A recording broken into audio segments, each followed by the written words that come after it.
Hello and welcome to Nailchemy. Today in this video I'm going to show you how to prep your Nailchemy A8 acrylic brush. So to do this you are going to need some of your Nailchemy monomer and something to wipe your brush on. I like to use napkins, but kitchen roll is also a popular choice. So when you buy a new acrylic brush, carefully remove your lid. And some new brushes will have this plastic sleeve over the bristles.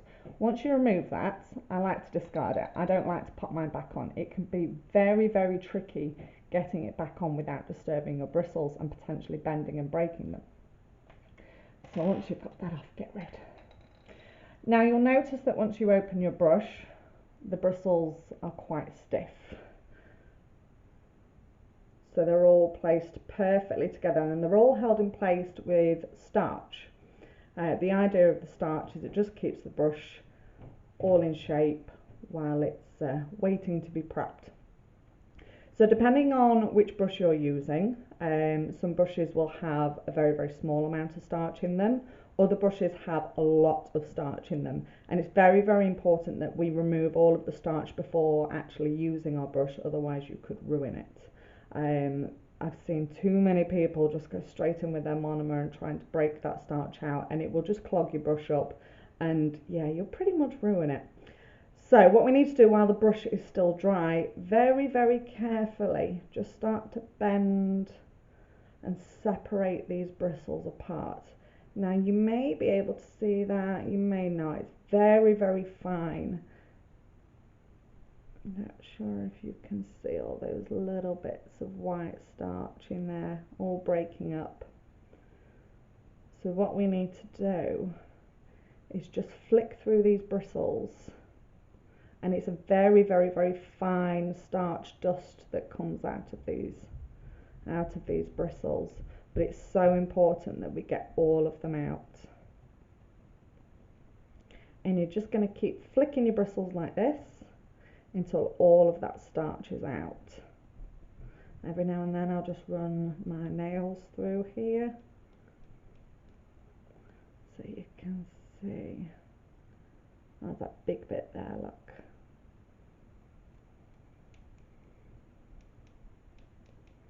And keep going till it's all out. Sometimes it can take a little while, but this is really, really important. You know, you've just bought a brand new brush. The last thing you want to be doing is ruining it. So important for you to take care of your brushes. Okay, I think we're almost there. Don't worry if when you've done this that you find there are lots of hairs coming out. Don't worry, you haven't ruined it. Give it a good flick.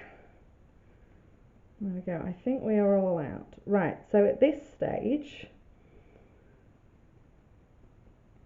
there we go. Okay, so at this stage, our brush is now full of air because we've flicked all the starch out and filled the brush with air. So it's very important that we get all the air out of our brush. If there's air in the brush, there'll be air in your monomer, and then when you pick up a bead of acrylic, there will be air in your acrylic, and we don't want that.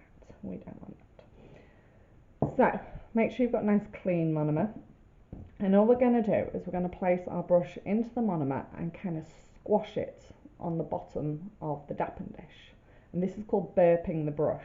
So you'll squash it and you'll see little air bubbles coming out of the brush. You may not be able to see that on the camera, but just nice gentle presses, nice gentle presses like that. So now we've got a big fat brush full of monomer.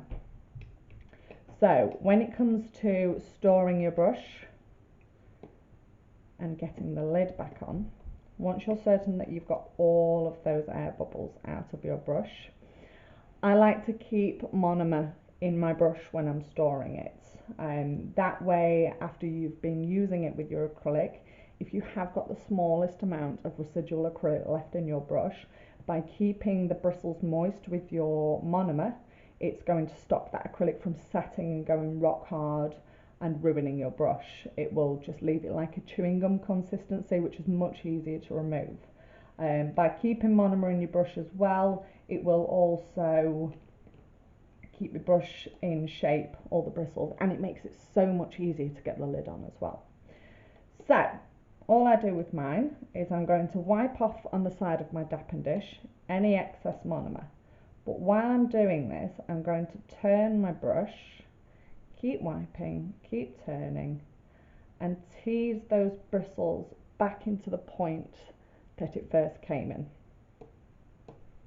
Now you can either do this on the side of the dapping dish, or some people like to very, very gently do it on their napkin or kitchen roll, just to get the brush back into that point. Now with all the bristles facing in the same direction, in a point, it's going to make getting the lid on so much easier. So very, very carefully we can now place that back into the lid, and that is our brush prepped for when we are needing it. When it comes to storing your brush, you need to make sure that you are either storing it flat or with the bristles down, either in a container or a brush holder, making sure that the bristles are pointing down. I hope this video has been helpful for you. Don't forget you can like, comment and subscribe to all future videos. Thanks for watching, and thank you for being an alchemist.